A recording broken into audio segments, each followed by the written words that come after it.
Assalamualaikum warahmatullahi wabarakatuh. Selamat datang di Cerita dari Selatan. Apa kabar? Semoga kalian semua selalu dalam keadaan sehat dan bahagia, ya.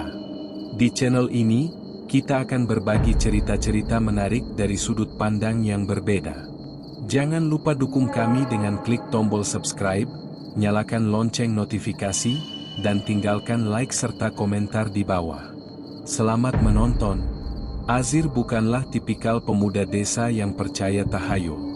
Baginya, setiap cerita hantu yang beredar hanyalah bumbu penyedap untuk menghidupkan suasana malam, tidak lebih. Ia lebih suka mendengarkan deru angin malam, gesekan dedaunan, dan alunan jangkrik daripada bisikan-bisikan seram dari orang-orang tua di warung kopi. Namun, ada satu cerita yang terus menghantuinya, bukan karena takut, melainkan karena penasaran. Cerita itu adalah tentang Sungai Jendala. Sungai Jendala, nama yang terdengar begitu indah, berbanding terbalik dengan reputasinya. Selama puluhan tahun, sungai itu telah menjadi subjek dari berbagai kisah horor yang diceritakan turun-temurun. Konon, airnya yang jernih dan tenang di siang hari akan berubah menjadi gelap dan beriak aneh saat malam tiba. Setiap orang yang berani memancing di sana, terlepas dari seberapa mahir mereka, akan pulang dengan tangan kosong. Lebih dari itu, mereka akan pulang dengan pengalaman yang tak terlupakan, biasanya berupa gangguan gaib yang membuat bulu kuduk berdiri. Beberapa orang bahkan dikabarkan hilang begitu saja, tubuhnya tak pernah ditemukan. Jangan sekali-kali kau coba-coba memancing di sana, Azir. Mending kau cari tempat lain, kata Pak Sabar, salah satu sesepuh desa dengan suara parau yang diselingi batu. Ah, Bapak terlalu percaya tahayul. Cerita itu cuma mitos, Pak, jawab Azir sambil tertawa kecil, meskipun jauh di lubuk hatinya, ia merasa tertantang. Mitos? Kamu mau bukti? Coba kau tanya si Badrun. Dia pulang dengan demam tinggi setelah 3 malam diganggu.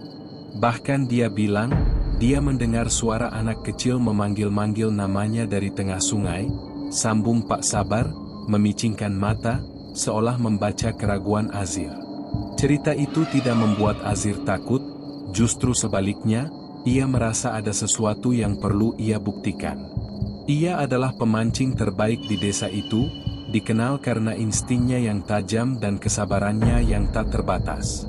Ia selalu berhasil mendapatkan ikan-ikan besar bahkan di spot yang paling sulit sekalipun. Ia merasa bahwa reputasinya sebagai pemancing handal akan semakin teruji jika ia berhasil menaklukkan keangkeran Sungai Jendala. Rasa penasaran itu terus tumbuh subur di benaknya. Sepanjang hari, ia tidak bisa fokus. Pikirannya melayang-layang memikirkan sungai, boneka, dan anak kecil yang dikisahkan Pak Sabar. Hingga akhirnya, pada suatu sore, ia membuat keputusan bulat. Ia akan pergi ke Sungai Jendala, sendirian, malam itu juga. Persiapan dilakukan dengan matang. Azir mengeluarkan peralatan memancingnya, 2 buah joran andalan, kotak pancing yang penuh dengan umpan cacing dan pelet, senter kepala yang cahayanya sangat terang, dan botol air minum. Ia juga memasukkan sebilah pisau kecil ke dalam saku celananya, bukan untuk membela diri dari hantu, tetapi untuk berjaga-jaga jika ada binatang buas. Sebagian dari dirinya merasa konyol karena harus membawa pisau untuk menghadapi makhluk tak kasat mata, tetapi ia lebih suka bersiap daripada menyesal. Matahari perlahan tenggelam, mewarnai langit dengan corak oranye, merah, dan ungu. Siluet pohon-pohon di kejauhan tampak seperti monster raksasa yang sedang berdiri diam. Suasana desa mulai sunyi. Azir tidak berpamitan pada siapapun. Ia tidak ingin ada yang mencoba menghentikannya. Ia hanya meninggalkan sebuah catatan di meja makan, yang berbunyi, "Pergi memancing di tempat baru, jangan khawatir." Perjalanan menuju Sungai Jendala tidak terlalu jauh, tetapi jalannya berbatu dan licin. Semakin mendekat, udara terasa semakin dingin. Suara jangkrik yang tadinya riang, kini terdengar sumbang. Azir menyalakan senter kepalanya. Pancaran cahayanya menembus kegelapan, memperlihatkan jalan setapak yang sempit, dikelilingi oleh semak belukar yang lebat dan pohon-pohon besar yang menjulang tinggi. Tepat saat ia tiba di tepi sungai, bulan sudah muncul sempurna, bersinar terang, dan memantulkan cahayanya di permukaan air. Sungai Jendala terlihat begitu tenang, begitu damai, seolah-olah tidak menyimpan misteri apapun.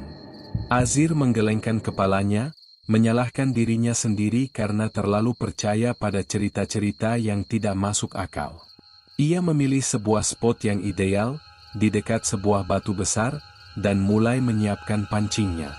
Ia mengambil umpan cacing, menusuknya dengan hati-hati ke mata kail, dan melemparkan joran. Mata kailnya melayang di udara, membuat lengkungan sempurna, dan jatuh tepat di tengah sungai dengan suara cebur. Azir duduk di atas batu besar itu, menunggu. Kesunyian itu sungguh memekakan telinga. Ia bisa mendengar detak jantungnya sendiri yang berdebar perlahan. Ia tidak tahu bahwa malam itu, ia akan menghadapi sesuatu yang bukan hanya menakutkan, tetapi juga menyedihkan. Sesuatu yang akan mengubah seluruh pandangannya tentang dunia lain. Malam di tepi sungai Jendala terasa begitu panjang. Azir sudah melempar kailnya lebih dari 1 jam, namun tidak ada tanda-tanda ikan akan mendekat. Biasanya, di tempat lain, ia sudah mendapatkan beberapa ekor ikan di waktu yang sama. Ia mulai berpikir bahwa mungkin cerita-cerita itu ada benarnya. Bukan karena ada hantu, tetapi karena tidak ada ikan di sungai ini. Tiba-tiba, mata kailnya bergerak. Gerakannya begitu kuat, seolah-olah ada ikan monster yang baru saja menelan umpannya. Azir tersenyum puas. Akhirnya, gumamnya. Ia segera berdiri, memegang joran dengan kuat, dan mulai menariknya perlahan. Tali pancingnya tegang, dan ia bisa merasakan tarikan yang sangat kuat dari bawah air. Ia yakin ini adalah ikan yang sangat besar, mungkin ikan gabus yang beratnya bisa mencapai beberapa kilogram. "Jangan lari, kau," serunya, menantang makhluk di dalam air. Ia menarik tali pancingnya dengan sekuat tenaga. Tarikannya begitu berat, tetapi ia tidak menyerah.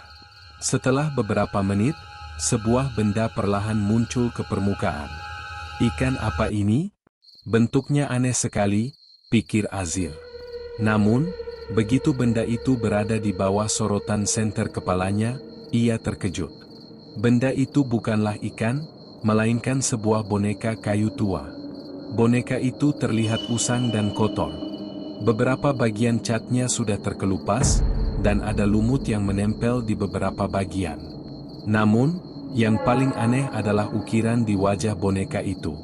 Wajahnya tidak tersenyum atau cemberut, tetapi terlihat ketakutan. Matanya yang terbuat dari manik-manik hitam terlihat seperti sedang memohon-mohon. Azir merasa aneh.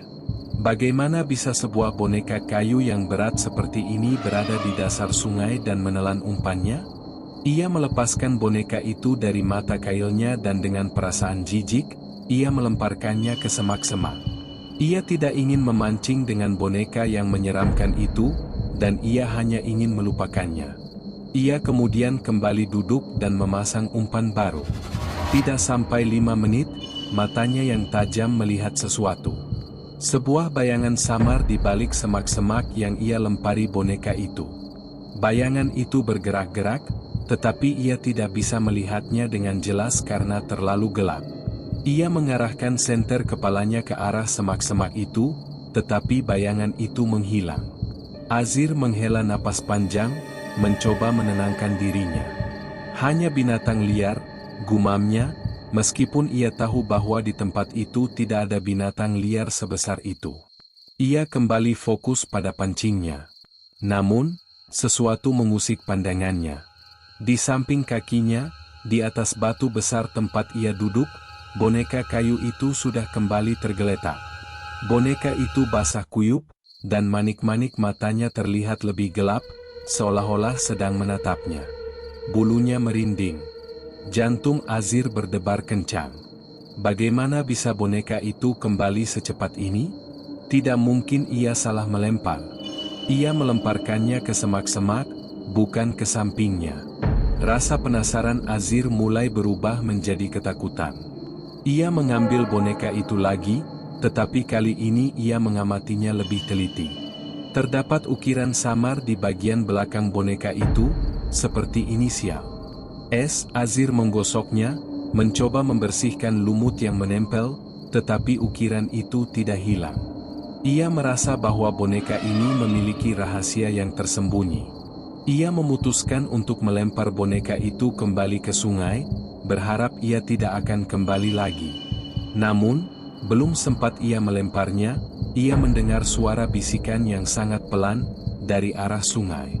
Bisikan itu tidak jelas, tetapi ia bisa merasakan nada ketakutan di dalamnya.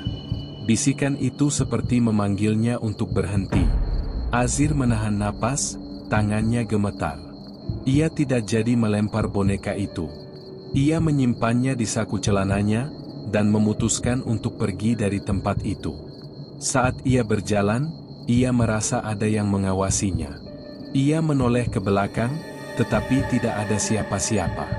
Ia mempercepat langkahnya, tetapi suara bisikan itu terus mengikutinya.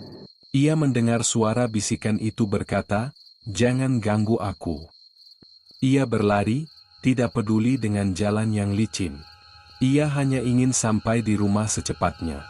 Begitu ia sampai di depan rumah, ia langsung menyalakan lampu, mengunci pintu, dan duduk di sofa dengan napas tersengal-sengal. Ia mengeluarkan boneka kayu itu dari sakunya, dan menatapnya. Kali ini, ia bisa melihat dengan jelas bahwa di mata boneka itu, terdapat tetesan air mata yang mengalir perlahan, seolah-olah boneka itu sedang menangis. Azir merasa aneh. Ia tidak lagi merasa takut, melainkan merasa kasihan. Ia mulai bertanya-tanya, apa yang sebenarnya terjadi di Sungai Jendala? Siapa yang membuat boneka ini? Dan mengapa boneka ini kembali padanya? Malam itu, Azir tidak bisa tidur. Pikirannya dipenuhi oleh kejadian di sungai. Boneka kayu itu kini tergeletak di atas meja, di bawah lampu tidur, mata manik-maniknya seolah terus menatap Azir. Setiap kali ia memejamkan mata, ia melihat boneka itu. Ada sesuatu yang sangat ganjil tentang boneka ini. Tidak hanya cara ia kembali padanya, tetapi juga ekspresi ketakutan yang terukir di wajahnya. Azir mengambil boneka itu lagi, mengamatinya di bawah sorotan lampu. Ia mencoba mencari petunjuk lain. Ada beberapa goresan di bagian belakang boneka, seolah-olah ia telah berusaha mencakar sesuatu. Di telapak tangannya, ia merasakan kehangatan yang aneh, seolah boneka itu masih hidup. Ia menaruh boneka itu di laci mejanya, mencoba menyingkirkannya dari pandangan, tetapi ia tahu, ia tidak akan bisa melupakannya. Keesokan harinya, Azir memutuskan untuk kembali ke sungai, kali ini tidak untuk memancing. Ia ingin mencari tahu apa yang sebenarnya terjadi. Ia merasa ada sesuatu yang perlu ia temukan di sana. Dengan senter kepala dan sebuah kantong kecil, ia kembali ke tempat yang sama. Spot di mana ia menemukan boneka itu. Suasana siang hari di Sungai Jendala sangat berbeda dengan malam. Airnya jernih, memantulkan sinar matahari. Suara burung berkicau riang, dan udara terasa segar. Azir berjalan menyusuri tepian sungai, matanya mencari-cari petunjuk. Ia melangkah perlahan ke tempat ia duduk malam itu, sebuah batu besar yang ditumbuhi lumut. Di dekatnya, ia melihat sebuah benda aneh. Benda itu setengah terendam di dalam air. Azir mendekat dan menarik benda itu keluar. Itu adalah sebuah buku. Buku itu terlihat sangat tua, sampulnya terbuat dari kulit yang sudah lapuk dan basah. Ia membuka buku itu dengan hati-hati. Halaman-halamannya kosong, tidak ada tulisan atau gambar sama sekali. Azir mengernyitkan dahi. Ia merasa kecewa. Kosong, gumamnya. Untuk apa buku kosong ini? Tepat saat ia ingin menutup buku itu, ia merasakan sesuatu yang aneh. Halaman yang tadinya kosong perlahan mulai berubah. Sebuah tulisan samar mulai muncul, seolah ditulis dengan tinta tak kasat mata. Huruf-huruf itu perlahan terbentuk, satu persatu, membentuk sebuah kalimat. "Jangan ganggu aku." Azir terkejut. Ia menjatuhkan buku itu. Ia mundur selangkah, jantungnya berdebar kencang. Itu adalah kalimat yang sama yang ia dengar dari bisikan misterius malam itu. Buku itu seperti berkomunikasi dengannya. Ia merasa ada kekuatan gaib yang tidak bisa ia jelaskan. Tiba-tiba, ia mendengar suara bisikan lagi. Suara itu begitu pelan, tetapi kali ini lebih jelas. Suara anak kecil. "Tolong, jangan sentuh aku." Bisikan itu datang dari semak-semak. Azir menoleh, tetapi tidak ada siapapun di sana. Ia mengarahkan senter kepalanya ke arah semak-semak itu. Ia hanya melihat bayangan hitam yang melintas cepat, seolah-olah sebuah wujud sedang bersembunyi. Azir mencoba memanggil, "Siapa di sana? Aku tidak akan menyakitimu." Tidak ada jawaban. Hanya kesunyian. Azir mulai merasa takut, tetapi rasa penasaran jauh lebih besar. Ia merasa bahwa ia tidak sedang diganggu oleh hantu jahat, melainkan oleh hantu yang ketakutan. Ketakutan yang sama seperti yang terukir di wajah boneka kayu itu. Ia memutuskan untuk mencari tahu lebih jauh. Ia harus menemukan sumber bisikan itu.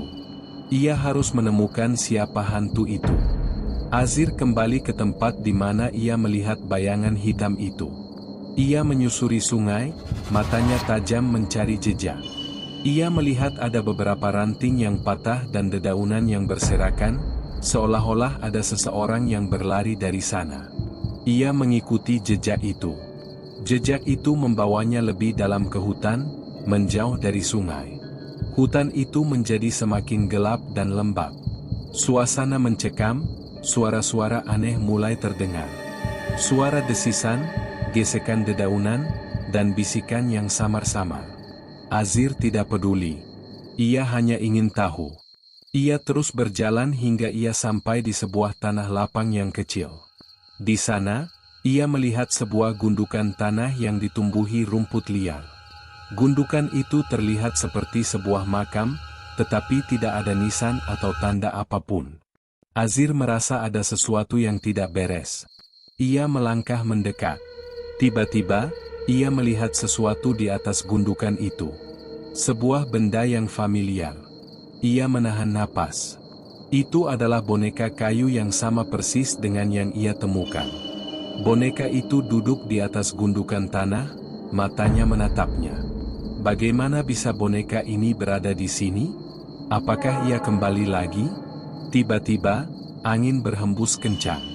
Suara pepohonan berdesir, dan dari gundukan tanah itu, terdengar suara tangisan yang sangat pilu.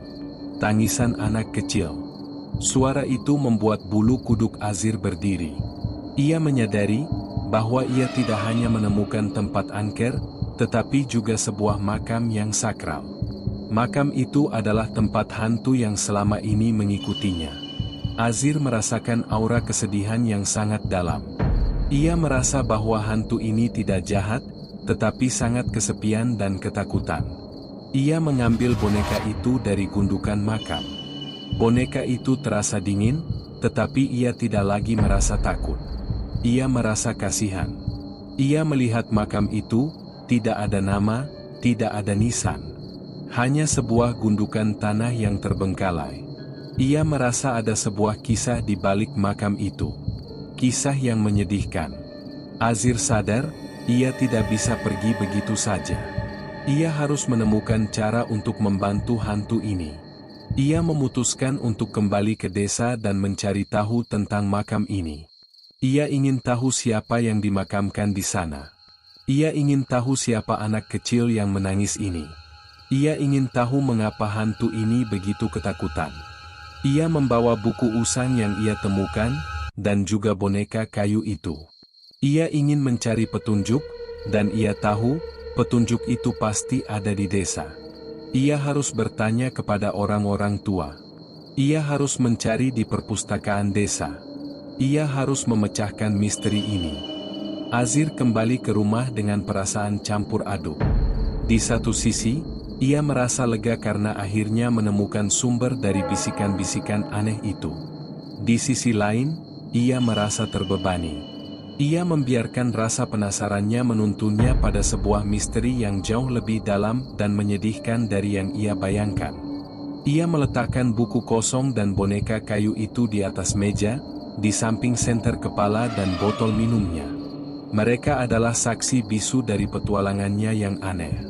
Malam itu, Azir mencoba tidur, tetapi ia terus dihantui oleh bayangan-bayangan. Matanya terpejam, tetapi pikirannya tidak mau istirahat. Ia terus memikirkan makam tanpa nama itu, boneka kayu dengan mata ketakutan, dan suara tangisan pilu yang ia dengar.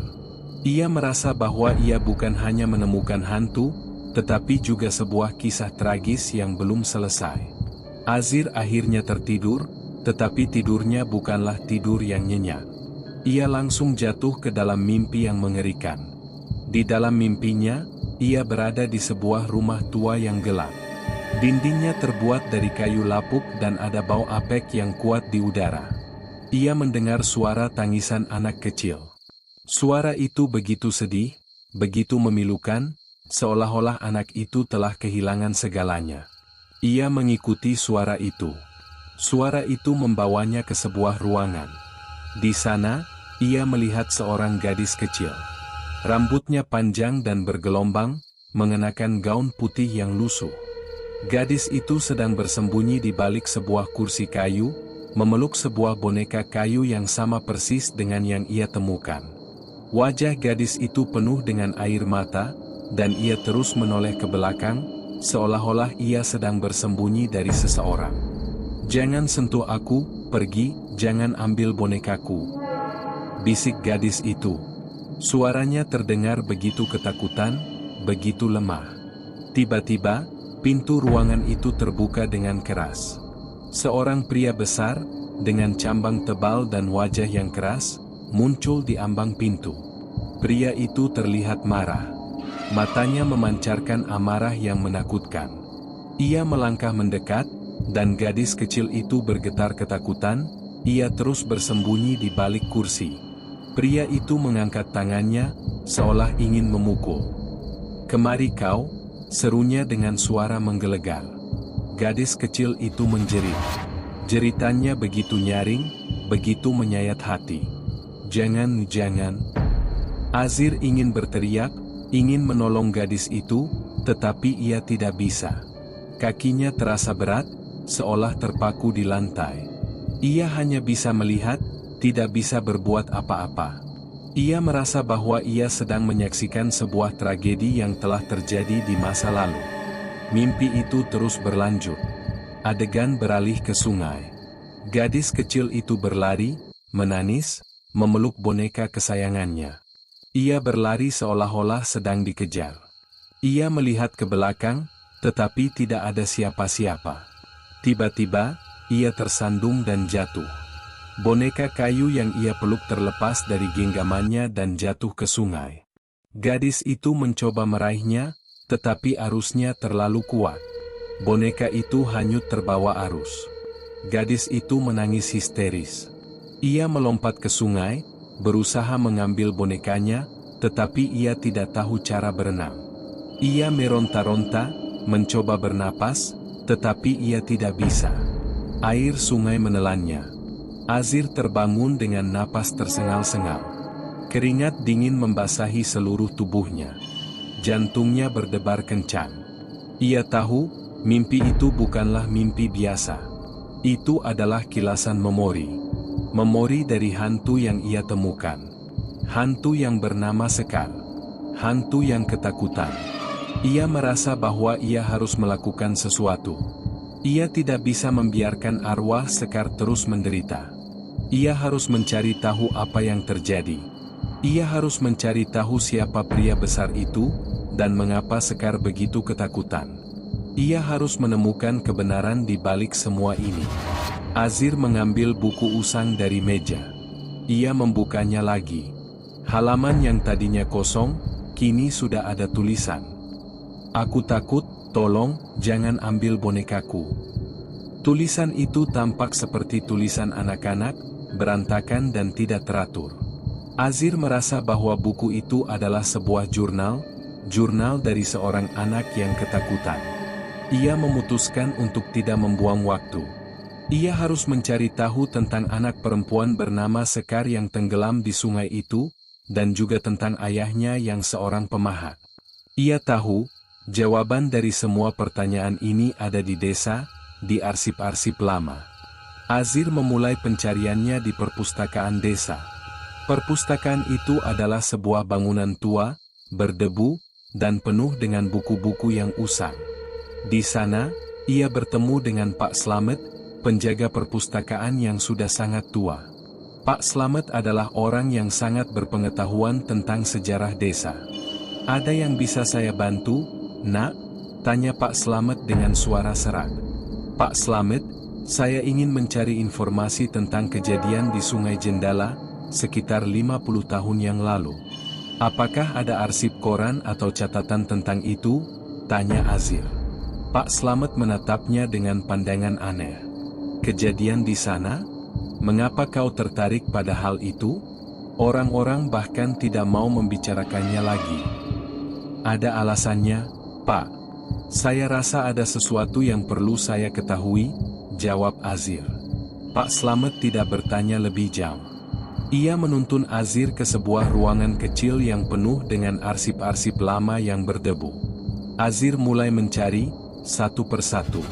Ia membuka lembaran-lembaran koran tua, yang sudah menguning dan rapuh.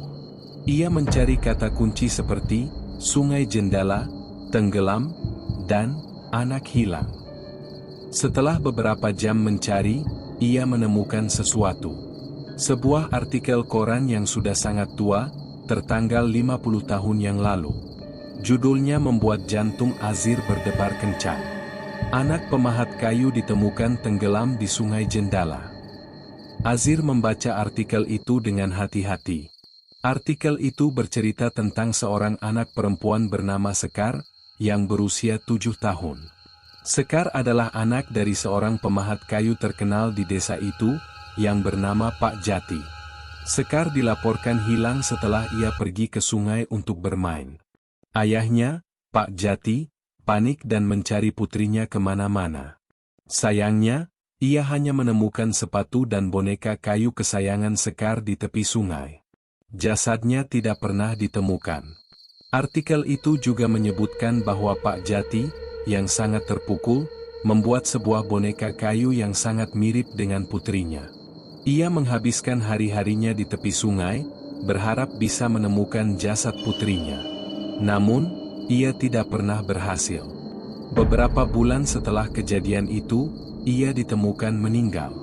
Kematiannya dianggap sebagai bunuh diri karena ia tidak bisa menanggung kesedihan yang mendalam. Azir menelan ludah. Ia membandingkan deskripsi di artikel itu dengan mimpi buruknya. Semuanya cocok. Nama Sekar, ayahnya yang seorang pemahat, dan boneka kayu yang sama persis dengan yang ia temukan. Ia merasa, ia semakin dekat dengan kebenaran. Ia mengucapkan terima kasih kepada Pak Slamet dan pergi. Ia tidak langsung pulang. Ia pergi ke rumah Pak Sabar, sesepuh yang pertama kali bercerita tentang keangkeran Sungai Jendala. Ia merasa, Pak Sabar pasti tahu lebih banyak. "Pak Sabar, saya sudah tahu. Saya sudah menemukan artikelnya. Tentang Sekar, anak Pak Jati. Ada hal lain yang Bapak tahu?" tanya Azir. Pak Sabar mengangguk pelan. "Tentu saja. Semua orang di desa ini tahu ceritanya. Tapi ada bagian yang tidak ada di koran," katanya. "Pak Jati, ayahnya Sekar, adalah orang yang sangat keras. Beberapa orang melihatnya sering memarahi putrinya. Dia juga sering memukul Sekar, dan kadang menyembunyikan boneka kesayangannya kalau Sekar bandel." Jantung Azir terasa seperti terhimpit. Mimpi buruk itu, semuanya masuk akal sekarang. Sekar bukan takut padanya, melainkan takut pada bayangan ayahnya. Ia takut pada orang asing yang mendekatinya, karena ia mengira orang itu akan menyakitinya, seperti yang dilakukan ayahnya. Ada hal lain, Nak. Sebelum Pak Jati meninggal, beberapa orang melihatnya pergi ke sungai pada malam hari. Ia membawa sebuah kotak kayu. Kotak itu berisi barang-barang Sekar. Ada yang bilang, ia membuangnya ke sungai. Sejak saat itu, orang-orang mulai diganggu. Ada yang mendengar suara tangisan, ada yang melihat bayangan anak kecil. Mereka mengira itu adalah hantu Sekar yang sedang mencari kotak itu. Azir mendengarkan dengan penuh perhatian. Ia tahu, ia harus kembali ke sungai. Ia harus menemukan kotak kayu itu. Ia harus mengembalikan barang-barang Sekar. Ia harus memecahkan misteri ini, bukan hanya untuk dirinya sendiri, tetapi untuk Sekar. Ia harus membantu arwahnya agar bisa tenang. Azir kembali ke rumahnya, pikirannya dipenuhi oleh cerita Pak Sabar. Semua kepingan teka-teki kini mulai menyatu. Hantu yang ia temui bukanlah hantu yang jahat, melainkan arwah seorang anak kecil yang kesepian dan ketakutan, yang menderita di masa hidupnya dan tidak pernah menemukan kedamaian setelah kematiannya. Ia merasa kasihan pada Sekar. Ia merasa bahwa Sekar bukanlah monster yang menakutkan, tetapi korban dari sebuah tragedi yang dilupakan. Ia melihat ke arah boneka kayu yang masih tergeletak di mejanya. Wajah boneka itu kini tidak lagi terlihat menakutkan, melainkan menyedihkan. Azir mengambil boneka itu, dan ia berbicara dengannya. Sekar, aku tahu kamu takut. Tapi aku tidak akan menyakitimu. Aku akan menolongmu. Aku akan mengembalikan apa yang menjadi milikmu. Azir tahu apa yang harus ia lakukan. Ia harus kembali ke Sungai Jendala. Ia harus menemukan kotak kayu yang diceritakan Pak Sabar. Ia merasa bahwa kotak itu adalah kunci untuk memecahkan misteri ini, dan juga kunci untuk menenangkan arwah Sekar. Malam itu, Azir kembali ke sungai, kali ini dengan perasaan yang sangat berbeda. Ia tidak lagi membawa ketakutan, tetapi tekad dan harapan. Ia membawa peralatan pancingnya, tetapi kali ini ia tidak mencari ikan. Ia mencari sesuatu yang lain. Ia mencari kotak kayu yang diceritakan Pak Sabar. Ia pergi ke lokasi yang sama, tempat ia menemukan boneka itu dan tempat ia melihat bayangan Sekar. Ia duduk di atas batu besar, dan ia mulai memancing. Tetapi kali ini, ia tidak menggunakan umpan. Ia hanya menggunakan mata kail yang kosong. Ia tahu, ia harus memancing sesuatu yang bukan dari dunia ini. Azir menunggu. 1 jam. 2 jam. Tidak ada apa-apa. Ia merasa frustrasi, tetapi ia tidak menyerah. Ia tahu, kotak itu ada di sana, di suatu tempat. Tiba-tiba, ia merasakan tarikan yang sangat kuat. Joran pancingnya melengkung ke bawah, dan tali pancingnya menegang. Azir merasa bahwa ia mendapatkan sesuatu yang sangat berat. Ia menarik tali pancingnya dengan sekuat tenaga. Tarikannya begitu berat, seolah-olah ia sedang menarik sebuah peti harta karun yang tenggelam di dasar sungai. Setelah beberapa menit, sebuah benda perlahan muncul ke permukaan air. Benda itu kotor, berlumut, dan terbuat dari kayu yang sudah lapuk. Benda itu adalah sebuah kotak. Azir terkejut. Ia berhasil. Ia berhasil menemukan kotak kayu yang diceritakan Pak Sabar. Jantungnya berdebar kencang. Ia segera menarik kotak itu ke tepi sungai. Kotak itu basah, dan ia bisa melihat beberapa ukiran samar di atasnya. Ukiran itu adalah bunga-bunga, yang terlihat seperti ukiran anak-anak. Azir membuka kotak itu dengan hati-hati. Ia merasa bahwa ia sedang membuka sebuah peti harta karun yang berisi kenangan dan penderitaan. Di dalam kotak itu, terdapat beberapa benda yang sudah usang. Sebuah syal rajutan yang sudah robek, sebuah jepitan rambut, dan sebuah buku usang yang sama persis seperti yang ia temukan. Dan di bawah semua benda itu, ia menemukan sebuah foto. Sebuah foto yang sudah pudar. Foto seorang anak perempuan yang tersenyum. Anak itu adalah Sekar. Ia sedang memeluk boneka kayu yang sama persis seperti yang Azir temukan. Dan di sampingnya, seorang pria besar, ayahnya, tersenyum dengan senyum yang tidak sampai ke mata. Senyum yang dipaksakan. Azir merasakan air matanya mengalir. Ia merasa bahwa ia telah menemukan kebenaran yang menyakitkan.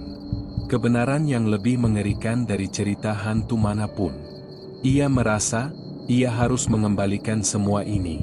Ia harus menenangkan arwah Sekar. Azir kembali ke rumah dengan kotak kayu itu.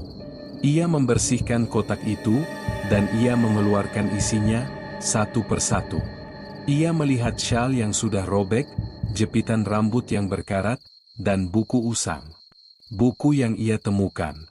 Ia membuka buku itu. Kali ini, ia tidak melihat tulisan yang samar. Ia melihat tulisan yang jelas. Tulisan tangan orang dewasa. Tulisan itu adalah sebuah surat. Sebuah surat dari ayah Sekar, Pak Jati.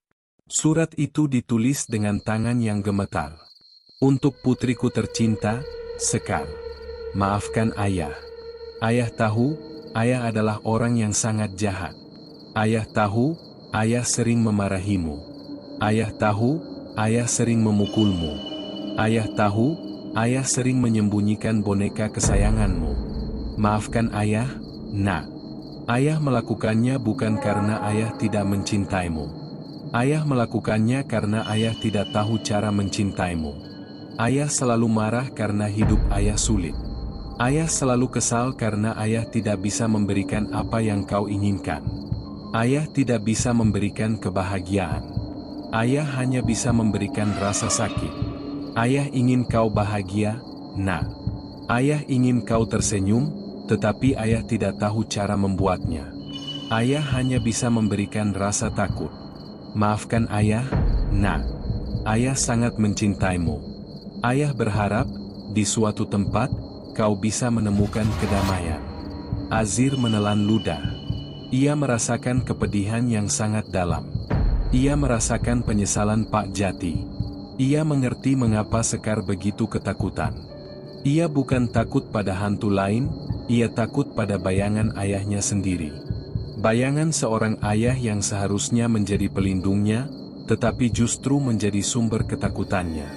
Ia mengerti mengapa hantu Sekar terus muncul. Ia bukan mengganggu, ia hanya ingin seseorang mengetahui kebenaran. Ia hanya ingin seseorang memahami penderitaannya. Ia ingin seseorang membantu ia menemukan kedamaian. Azir mengambil boneka kayu yang ia temukan. Ia membandingkannya dengan foto di dalam kotak. Keduanya sama persis. Azir merasa bahwa boneka itu bukanlah boneka biasa. Boneka itu adalah sebuah simbol. Simbol dari ketakutan Sekar. Simbol dari penderitaan Sekar. Azir menaruh boneka itu di samping surat dari Pak Jati. Ia merasa bahwa ia tidak bisa lagi menyimpan boneka itu. Ia harus mengembalikannya. Ia harus mengembalikannya ke tempat yang seharusnya. Ia harus mengembalikannya ke makam tanpa nama. Ia harus membiarkan arwah Sekar beristirahat dengan tenang.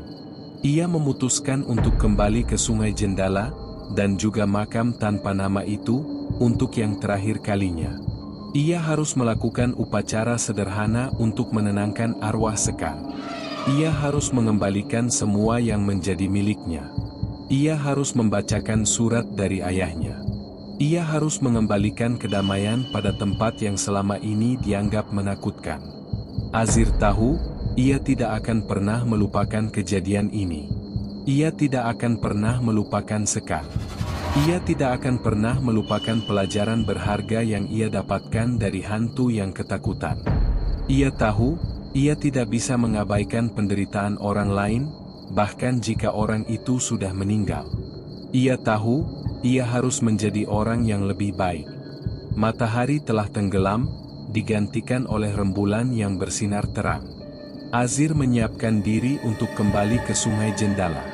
Kali ini, ia bukan lagi seorang pemancing yang mencari tantangan, melainkan seorang penolong yang berusaha membebaskan sebuah arwah dari penderitaannya.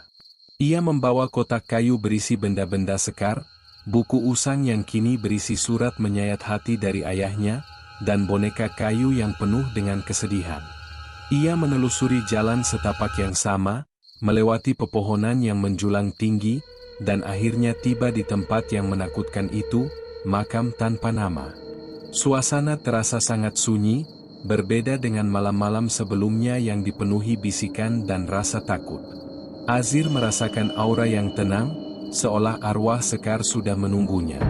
Ia mendekati gundukan tanah yang merupakan makam Sekar, lalu meletakkan semua benda-benda itu di atasnya dengan hati-hati. Azir membakar dupa, asapnya naik perlahan ke udara, membawa aroma wangi yang menenangkan. Ia duduk bersila di depan makam itu, lalu membuka buku usang yang berisi surat dari Pak Jati. Ia mengambil napas dalam-dalam, lalu mulai membacakan surat itu dengan suara yang lantang. Untuk putriku tercinta, Sekar. Maafkan ayah. Suaranya bergetar, dipenuhi emosi. Azir membacakan setiap kata, setiap kalimat yang berisi penyesalan, penderitaan, dan cinta yang tidak terucap. Saat ia membaca, ia merasakan hembusan angin yang sejuk. Pohon-pohon di sekitarnya bergoyang perlahan, seolah-olah mereka ikut mendengarkan. Dari sudut matanya, ia melihat bayangan samar yang bergerak di antara pepohonan. Itu adalah bayangan Sekar. Kali ini, bayangan itu tidak melarikan diri, tetapi mendekat dengan perlahan. Ia berdiri di samping Azir, seolah mendengarkan ayahnya yang sedang meminta maaf. Setelah Azir selesai membaca, ia merasa ada sesuatu yang hilang. Sebuah buku, yang ia temukan di awal cerita, ternyata tidak ada. Buku itu adalah buku kosong yang ia temukan di sungai, yang tiba-tiba muncul tulisan peringatan. Azir menyadari, buku itu adalah milik Sekar. Ia tahu, Sekar ingin ia menyimpan buku itu sebagai kenang-kenangan. Azir menunduk, ia berbicara dengan suara yang lirih. Sekar, aku tahu kamu mendengarku. Aku minta maaf atas semua yang telah terjadi. Aku minta maaf karena aku tidak bisa menolongmu lebih awal. Aku berharap, kamu bisa menemukan kedamaian sekarang. Tiba-tiba, makam itu mulai bercahaya. Cahaya itu begitu terang, memancar dari dalam tanah. Cahaya itu tidak menakutkan, tetapi hangat dan menenangkan. Dari dalam cahaya itu, muncul sosok seorang gadis kecil. Ia mengenakan gaun putih yang bersih, dan wajahnya tidak lagi dipenuhi ketakutan. Ia tersenyum, senyum yang tulus, dan ia melambaikan tangannya kepada Azir. Terima kasih, Azir, bisiknya. Suaranya terdengar jernih dan indah, tidak lagi pilu. Kemudian, sosok itu perlahan menghilang bersamaan dengan cahaya yang meredup. Azir menatap makam itu. Makam itu tidak lagi terlihat seperti makam yang terbengkalai. Makam itu terlihat damai, seolah arwah yang tinggal di sana sudah menemukan tempat peristirahatan yang layak. Azir tahu, misinya sudah selesai. Ia telah membantu arwah Sekar menemukan kedamaian. Kisah Azir dan hantu yang ketakutan menyebar cepat di desa. Orang-orang tidak lagi melihat Azir sebagai pemuda yang nekat, tetapi sebagai pahlawan kecil yang telah mengembalikan kedamaian pada Sungai Jendala. Mereka tidak lagi takut pada sungai itu. Mereka mulai memancing di sana, dan mereka tidak pernah lagi diganggu. Beberapa hari kemudian, Azir kembali ke sungai. Ia membawa peralatan memancingnya, tetapi kali ini, ia tidak merasakan ketakutan. Ia merasa tenang. Ia duduk di atas batu besar yang sama, tempat ia menemukan boneka itu. Ia melemparkan mata kailnya ke sungai, dan ia menunggu. Tidak butuh waktu lama, ia mendapatkan ikan pertamanya. Seekor ikan gabus yang sangat besar. Azir tersenyum. Ia tahu, sungai itu tidak lagi angker. Sungai itu telah kembali ke kondisinya yang semula, sebuah tempat yang indah dan damai. Azir tidak pernah melupakan apa yang terjadi. Ia menyimpan buku kosong yang diberikan Sekar kepadanya. Buku itu kini menjadi pengingat. Pengingat bahwa tidak semua yang terlihat menakutkan itu jahat. Pengingat bahwa setiap orang, bahkan arwah, memiliki kisah yang belum selesai. Ia juga menyimpan boneka kayu yang ia temukan. Boneka itu ia letakkan di rak buku, di samping buku yang berisi tulisan dari Sekar. Boneka itu tidak lagi memiliki wajah yang menakutkan, melainkan wajah yang tenang. Boneka itu kini menjadi simbol persahabatan yang tak terduga antara manusia dan arwah. Azir kembali menjadi pemancing yang handal. Ia tidak lagi mencari sensasi, tetapi ia memancing dengan hati-hati. Ia menghormati alam, dan ia menghormati dunia lain. Ia tahu, ada lebih banyak hal di dunia ini daripada yang bisa dilihat oleh mata. Dan ia tahu, bahwa setiap cerita, bahkan cerita hantu yang paling menakutkan, memiliki sisi lain yang menyentuh hati. Sisi yang hanya bisa ditemukan jika kita berani melihat lebih dalam. Musim berganti, dan Azir tetap menjadi pemancing setia Sungai Jendala. Namun, ia tidak lagi datang dengan niat mencari sensasi. Ia datang dengan rasa hormat, seolah-olah sungai itu adalah teman lamanya. Setiap kali ia duduk di atas batu besar, ia selalu menyapa dalam hati, "Aku datang lagi, Sekar." Suatu sore, saat senja mulai turun, Azir meletakkan joran pancingnya. Ia mengeluarkan buku usang yang ia temukan di sungai. Buku itu kini menjadi barang paling berharga baginya. Ia membolak-balik halamannya, membaca kembali tulisan-tulisan yang muncul di sana, "Jangan ganggu aku," dan "Aku takut, tolong, jangan ambil bonekaku." Tulisan-tulisan itu tidak lagi membuatnya merinding. Sebaliknya, ia merasakan kepedihan yang mendalam. Ia sadar, tulisan-tulisan itu adalah jeritan dari seorang anak yang menderita. Azir mengeluarkan boneka kayu yang selalu ia bawa. Wajah boneka itu kini terlihat lebih damai, seolah-olah beban penderitaannya telah diangkat. Ia meletakkan boneka itu di sampingnya, lalu menatap sungai yang tenang. Tiba-tiba, ia merasakan kehadiran. Bukan kehadiran yang menakutkan, tetapi kehadiran yang menenangkan. Azir menoleh, dan ia melihat bayangan samar seorang gadis kecil, berdiri di antara pepohonan.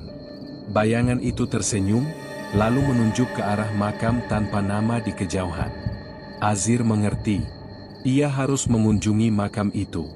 Ia bangkit, mengambil buku dan boneka itu, dan berjalan ke arah yang ditunjuk oleh Sekar. Ketika ia tiba di makam itu, ia melihat ada sesuatu yang aneh. Sebuah bunga liar tumbuh di atas gundukan tanah.